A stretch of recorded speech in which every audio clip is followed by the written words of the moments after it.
Logan, Cobalt, Onyx'те осындай бір сигнал тұрады. Яғни екіншісін штатная параллельно қылып жалғайын десең, екі сигналында дауысы дұрыс шықпайды. Бірдеңе стап тұрған сияқты немесе бірдеңе жетпей жатқан сияқты болып шығады. Біз ол кезде реле қолданатын боламыз, яғни тоқтың күшін көбейтуге. Бұда заводской реле болады, я болмайды емес, ол бірақ бір сигналға арналған болады, яғни 10 амперге мысалға айтып жатырмын да. Бұл сізде қазір уже тоқтың күшін сізден 25 амперге сұрап жатыр дейік. Мына уже екеуі болды ғой, сізде 25 амперге сұрап жатыр. Біз не істейміз? Ол үшін реле қоятын боламыз. Мына штатный келіп жатқан проводкасы.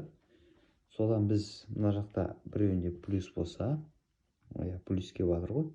Сол плюсті на обрез, яғни ортасынан кесеміз. Релеге былайынан береміз. Міне релені сызайын былайынан.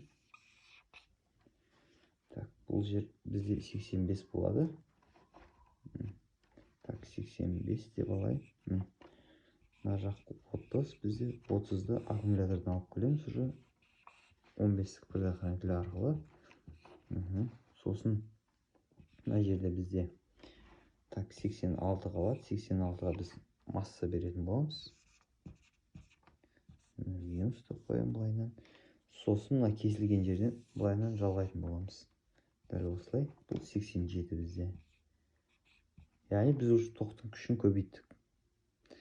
Енді тоқтың күші дегенде біз заводской тоқтың аз келетін тоқтың мынау аккумулятор арқылы, реле арқылы, яғни реле көбейтпейді. Бұл жерде аккумулятордан тоқ прямой келгеннен соң күшейеді. Яғни мынау реле команданы күтеді, сол команда арқылы аккумулятордан барады керекті күші. Сосын дауыс қатты шығатын болады. Қазір сізге көрсететін боламын. Бірге дейін енді тағы да жаңағы схемаға байланысты міне 30-85 дейді. Бізде 30 аккумулятордан, яғни предохранитель арқылы келіп жатыр реленің астыңғы аяғына. Сосын бізде 86 бар. 86 біз масса бердік міне. Сигналның екінші аяғы массасымен бірге жалғанып тұр мына жерде. Сосын мынаны руль деп елестетейік, яғни рульде плюс келе жатыр деп. Мынау жаңағы штатный проводка бар ғой. Сол жерден плюс келеді бізде.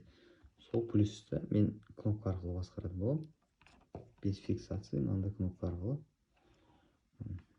Сосын 87-дің біз аяғын шығаратын боламыз сигналға. Плайнан басқан кезде уже жұмыс жасайды. Яғни сізде бір сигнал болса, екеу қойсаңыз, дауыс жай шығатса, реле арқылы тоқты көбейтуге болады. Яғни штатный тоқтың күші арқылы аккумулятордан алу себебінен дауыс қатты шығатын болады екеуінің.